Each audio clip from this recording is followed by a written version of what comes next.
Hi guys and girls, I'm Obsidian and welcome back to Elite Dangerous. Distant Worlds 2, a journey that lasted for around 4 months, has reached the final stage of its travels. Although for some the expedition is far from over, as they still have the return trip to embark upon. For many others though, the final destination has been reached at Beagle Point. Unlike many of the other waypoints, the arrival at the far-flung system at the edge of the galaxy doesn't have a fixed arrival time. Any time between now and June is open for the completion of the lengthy flight.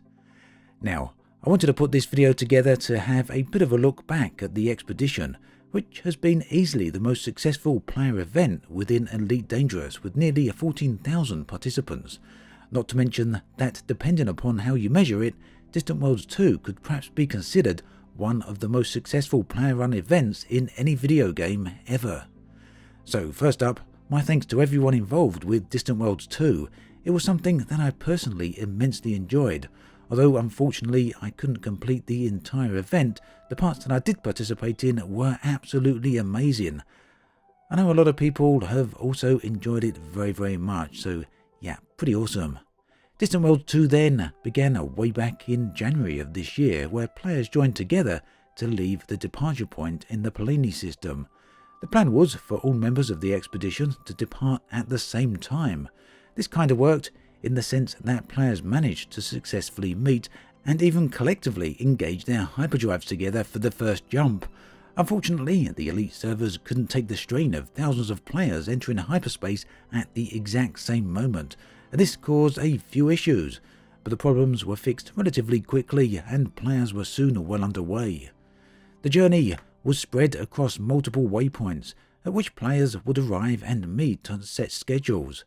Between each waypoint, the Distant Worlds organisers set a planned itinerary detailing basically a route and point of interest that players could visit.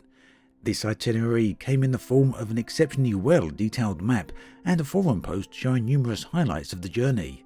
It's got to be said that the work behind this element alone went a long way to making this entire event very special. There's some truly beautiful locations out there in Elite Dangerous, and during the trip I encountered many of these. I was tempted to detail them here, but this actually brings me on to another very nice aspect of the event, the wonderful community. And from the community have come numerous YouTube videos, each highlighting many of the stunning locations. Now I'm going to link some of them in the video description, and for me these videos serve as a great retelling of the expedition, which after all was a community effort, so do check them out. Meanwhile, everything you see on screen during this video was captured during the various legs of the journey. Aramis, one of the lead organisers of the event, has put together a very nice forum post with his final thoughts, and you can see this linked in the video description. It's certainly worth taking a read of this. It's also worth mentioning that one of the highlights of the event was the construction of a space station as well as a megaship at the centre of the galaxy right near Sagittarius A. This will remain in place and for me and many others will be a permanent beacon of the expedition. So as I said at the start of the video, the journey is over for many people, but for many other people the journey still continues. The rest will be what's known as the Voyager Trail. This is the journey home, and an itinerary has already been posted for the first stage of this route. You can see it on the forum thread that's linked below. Now, at this point, many people's thoughts will no doubt be turning towards a potential Distant Worlds 3. And well, whilst this won't happen anytime soon, Aramis mentions that it is a strong possibility. Keep in mind that there was a gap of 3 years between Distant Worlds 1 and Distant Worlds 2, and Aramis also goes on to say that any future expedition of this scale would have to await on massive amounts of future updated content for Elite in order to make another expedition of this scale worthwhile. Unfortunately, for now, there's no news on what the future content Frontier actually have planned. But with the largest ever paid update scheduled for a late half of 2020 release, it seems likely that there could indeed be new things to explore. Whether that turns out to be atmospheric planets walking around or player-created bases, we will just have to wait and see.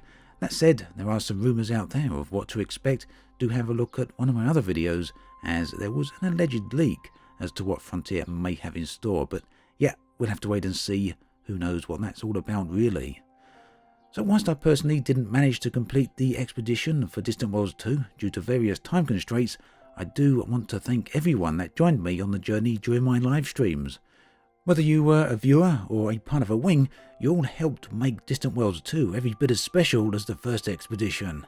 And at the risk of repeating myself again, do go check out the Distant Worlds 2 forum summary, as well as all those exceptional YouTube videos that you can find below. As always, thanks for watching, and I'll catch you guys and girls next time.